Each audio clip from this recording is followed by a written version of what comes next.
Nombre chapitre 11. Le peuple murmura, et cela déplut aux oreilles de l'Éternel. Lorsque l'Éternel l'entendit, sa colère s'enflamma, le feu de l'Éternel s'alluma parmi eux, et dévora l'extrémité du camp. Le peuple cria à Moïse. Moïse pria l'Éternel, et le feu s'arrêta. On donna à ce lieu le nom de Tabéhéra, parce que le feu de l'Éternel s'était allumé parmi eux. Le ramassis de gens qui se trouvaient au milieu d'Israël fut saisi de convoitise, et même les enfants d'Israël recommencèrent à pleurer et dire, « Qui nous donnera de la viande à manger? Nous nous souvenons des poissons que nous mangions en Égypte, et qui ne nous coûtaient rien, des concombres, des melons, des poireaux, des oignons et des os. Maintenant, notre âme est desséchée, plus rien. Nos yeux ne voient que de la manne. » La manne ressemblait à de la graine de coriandre, et avait l'apparence du délium. Le peuple se dispersait pour la ramasser, il la broyait avec des meules, ou la pilait dans un mortier, il la cuisait au pot, et en faisait des gâteaux. Elle avait le goût d'un gâteau à l'huile. Quand la rosée descendait la nuit sur le camp, la manne y descendait aussi.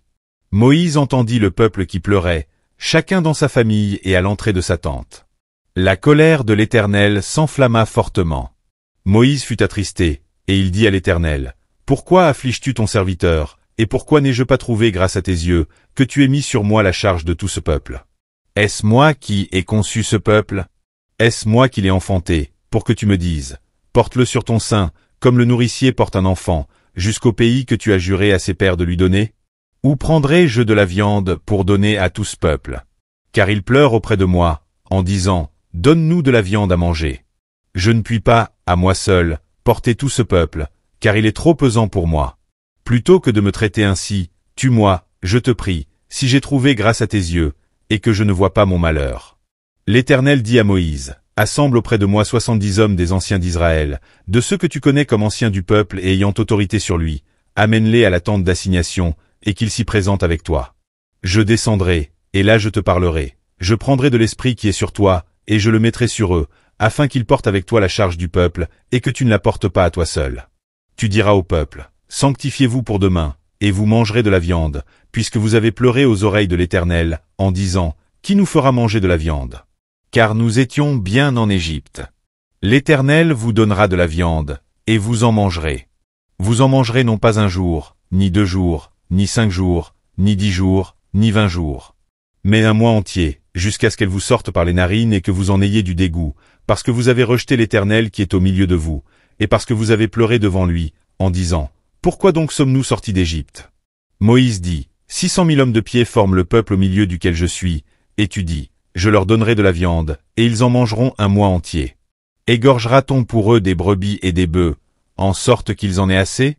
Ou rassemblera-t-on pour eux tous les poissons de la mer, en sorte qu'ils en aient assez?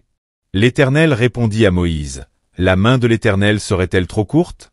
Tu verras maintenant si ce que je t'ai dit arrivera ou non. Moïse sortit, et rapporta au peuple les paroles de l'Éternel. Il assembla 70 hommes des anciens du peuple, et les plaça autour de la tente. L'Éternel descendit dans la nuée, et parla à Moïse.